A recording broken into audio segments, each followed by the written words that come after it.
अस्सलाम वालेकुम दोस्तों, मैं हूं याद शुजा और आपकी खिदमत में हाज़िर हूं। बहुत बहुत शुक्रिया मेरे फेसबुक पेज और यूट्यूब चैनल को विज़िट करने का। ख़बर यह है कि पिंडी प्लान, वज़ीर आज़म इमरान खान। ये ज़रूर आप सोच रहे होंगे कि मैंने कितनी बड़ी बात कर दी है। पिंडी प्लान क्या है, इमरान खान दोबारा वज़ीर आज़म कैसे बन रहे हैं, उसके साथ साथ आम इंतखाबात जून या जुलाई, ये भी आपसे बात करूँगा। लेकिन उससे पहले कुछ अहम तरीन खबरें। अमेरिका से भी इमरान खान के लिए अच्छी खबरों का सिलसिला शुरू हो गया है। इमरान खान का बड़ा करीबी राब्ता है, ताल्लुक़ है डोनाल्ड ट्रंप से, साबिक़ अमेरिकी सदर से, और शायद उसी का इमरान खान से जो उन्होंने अमेरिकी सदर की वहाँ पर इंतखाबी मुहिम में भी पाकिस्तानी अपने जो पीटीआई के थे उनको हिस्सा लेने का कहा था, उस पर भी जो मौजूदा अमेरिकी हुकूमत है उनको गुस्सा था। तो अब उनके लिए अच्छी खबर यह है कि जो वस्त मुद्दती इंतखाबात हो रहे हैं उसमें रिपब्लिकन्स जो हैं वो बरतरी लिए हुए हैं, और जो डेमोक्रेट्स के सदर हैं जो बाइडन, उनके लिए बहुत ही परेशानी का वक्त शुरू हो चुका है। और ये खबर भी पीटीआई के लिए अच्छी है। दूसरी जानिब एक और ख़बर आपसे डिस्कस करता चलूँ कि कल से लॉन्ग मार्च दोबारा शुरू हो रहा है, लेकिन पीटीआई ने इस बार हुकूमत को एक और सरप्राइज़ देने की ठान ली है। वो सरप्राइज़ क्या है कि वज़ीराबाद से तो असद उमर लॉन्ग मार्च शुरू करेंगे जहाँ पर इमरान खान पर कातलाना हमला हुआ और उनको गोलियाँ लगीं। देखिए, दूसरा लॉन्ग मार्च भी तैयार है हजूर हुकूमत के लिए, और वो लॉन्ग मार्च कहाँ से शुरू होगा? वो राना सनाउल्लाह के घर से शुरू होगा। जी बिल्कुल, शाह महमूद कुरैशी और पीटीआई की दीगर क़यादत जो है वो दूसरा लॉन्ग मार्च जो है वो फैसलाबाद से कल शुरू करेगी, राना सनाउल्लाह के हल्के से शुरू करेगी। ये लॉन्ग मार्च उनके घर के सामने से भी गुजरेगा और यहीं से ये अपने वर्कर्स को मोबिलाइज करते हुए इमरान खान के हुक्म पर पिंडी पहुंचेंगे।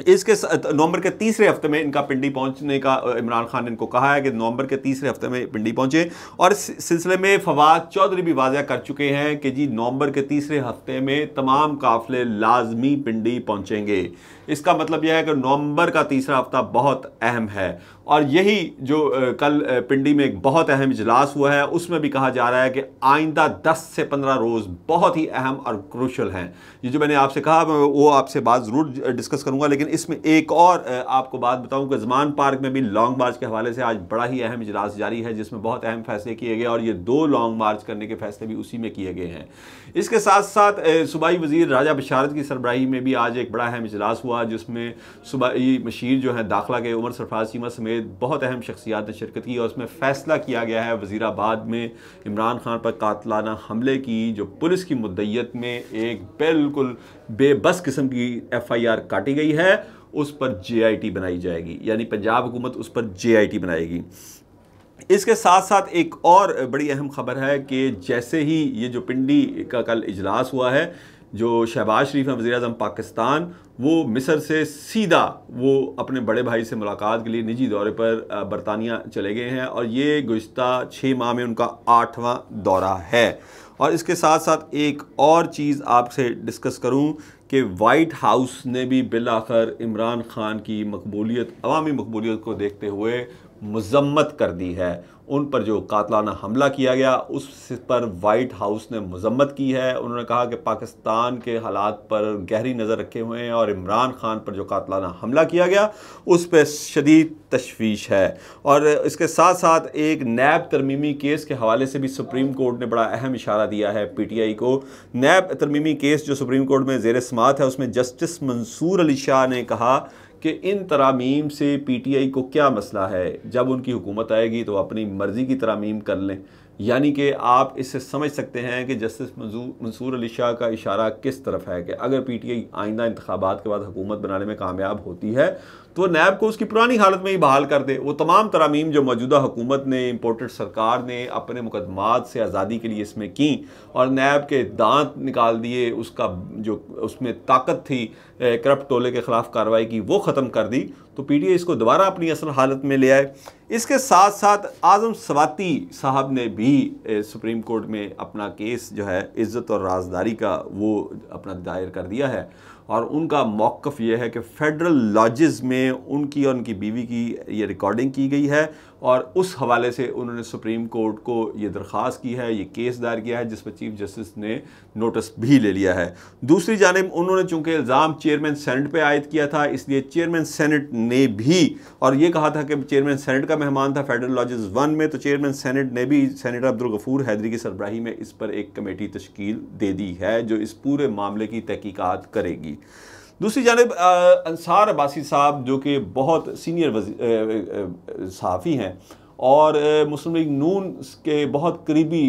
अपना दोस्तों में शुमार होते हैं, उन्होंने भी आज एक कॉलम लिखा है जिसमें बड़े हैरत अंगेज़ उनका जो स्टांस है, बड़े इंकशाफात हैं, वो बड़े हैरत अंगेज़ हैं। उन्होंने कॉलम में कहा है कि हो सकता है मौजूदा सूरत हाल को बेहतर करने के लिए अबूरी हुकूमत को 6 से 8 माह का वक्त दिया जाए, यानी मौजूदा हुकूमत के बाद जो अबूरी हुकूमत बने उसको 6 से 8 माह का वक्त दिया जाए और इस मकसद के लिए मौजूदा आर्मी चीफ को भी 6 से 7 माह की एक्सटेंशन दी जाए। हालांकि जनरल बाजवा बहुत वाज़ेह तरीके पे कह चुके हैं कि वो एक्सटेंशन नहीं लेना चाहते, लेकिन अंसार अब्बासी ने यह दावा किया है कि मौजूदा जो हालात हैं इसमें उनको हालात की बेहतरी के लिए, मईशत की बेहतरी के लिए उनको खुद एक्सटेंशन दी जा सकती है। दूसरी जानब जो पिंडी प्लान था और वज़ीर-ए-आज़म इमरान खान था, उसके बारे में भी आपको बताता चलूँ, जो मैंने शुरू में ही सबसे अहम खबर डिस्कस की कि कल रावलपिंडी में एक बहुत अहम इजलास हुआ जिसमें मौजूदा सियासी सूरत हाल और अबतर अनारकी जो मुल्क में फैलती जा रही है और जिसमें हुकूमत यानी कि PDM और तहरीक इंसाफ बिल्कुल मद्दे मुकाबल आ चुके हैं और कोई सूरत नहीं है कि इनमें कोई मुज़ाकरात हों, तो उस पर भी बड़ा अहम इजलास हुआ जिसमें ये तय पाया गया। पहले तो कुछ बड़ा सख्त फ़ैसले करने के अपना मशवरे आए, लेकिन उसके बाद तय ये किया गया कि दोनों मुतखारिब धड़ों को यानी PDM की हुकूमत को और इमरान खान को बैक डोर मुज़ाकरात के ज़रिए किसी एक सलूशन पर लाया जाए, किसी एक नतीजे पर लाया जाए और दोनों को कुछ लो कुछ दो की पॉलिसी अख्तियार करने का मशवरा दिया जाए, क्योंकि मौजूदा मुल्क की माशी सूरत हाल ये मुसलसल सियासी डेड ब्लॉक बर्दाश्त नहीं कर सकती। उसके बाद मैंने आपसे कहा कि इलेक्शन जून या जुलाई 2023 में, वो यही पिंडी प्लान है और उसमें कहा गया है कि अगर इमरान खान फौरी इलेक्शन चाहते हैं तो वो मार्च अप्रैल में होंगे, जबकि हुकूमत कहती है कि हम सितंबर में जाके इलेक्शन करवाएंगे, सितंबर अक्टूबर में इलेक्शन करवाएंगे। तो उनको भी थोड़ा सा पीछे लाया जाए, इमरान खान साहब की थोड़ा सा ऊपर लाया जाए और जून जुलाई में ये इलेक्शन करवाए जाएँ। ये ज़राए से खबरें आई थी, लेकिन कल पाकिस्तान के बड़े सीनियर सहाफ़ी हैं नजम सेठी साहब, उन्होंने भी अपने प्रोग्राम में इन खबरों की तस्दीक की है। उन्होंने भी पिंडी प्लान का भी जिक्र किया है और कल होने वाले इजलास का भी जिक्र किया है और उसमें उन्होंने भी जून जुलाई में ही इंतखाबात की पेशगोई की है। यानी हमारे ज़राए से जो हमें पिंडी से खबरें मिल रही थी उन्होंने भी इसकी तस्दीक की और बड़े बाखबर सहाफ़ी हैं, उनकी चिड़िया भी पाकिस्तान में बहुत मशहूर है, तो उन्होंने भी इसकी बिल्कुल तायीद की है कि जून या जुलाई में इंतखाबात हो सकते हैं। और इसके साथ साथ ये भी एक अंदेशा ज़ाहिर किया जा रहा है कि अगर जून जुलाई में इंतखाबात होते हैं, यहाँ तक कि कल होने वाले इजलास में एक शख्सियत ने यहाँ तक कह दिया कि अगर इंतखाबात मुकर्ररा मुद्दत पे भी होते हैं तो भी इमरान खान को नहीं रोका जा सकता, उनके साथ अवामी हमायत है। और यही नजम सेठी साहब का भी कहना था कि इंतखाबात चाहे जून जुलाई में हो या आइंदा सितंबर अक्टूबर में हो, तब भी इमरान खान को वाज़िया बरतरी हासिल है PDM की तमाम जमातों पर।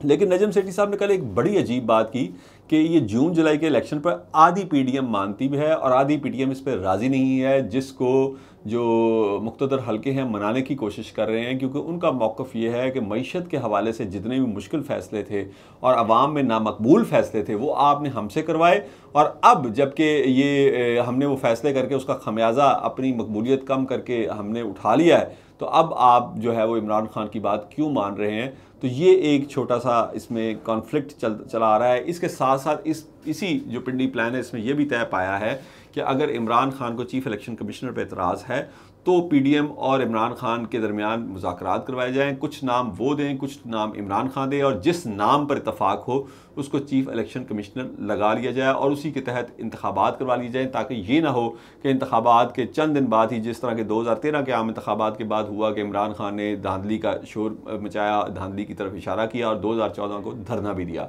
तो इससे इस नाखुशगवार सूरत हाल को भी अवॉइड करने के लिए मशवरा ये दिया गया है पिंडी में उस अहम इजलास में कि आइंदा के लिए इंतखाबात के लिए चीफ इलेक्शन कमिश्नर भी जो लगाया जाए वो इमरान खान और PDM की मुशावरत से, उनके मुश्तरका जिसको वो मुंतखब करें, दोनों धड़े उसको लगाया जाए। मज़ीद ख़बरें भी आपकी खिदमत में पेश करता रहूँगा। अपने दोस्तों और रिश्तेदारों का ख्याल रखिएगा। अल्लाह हाफ़िज़।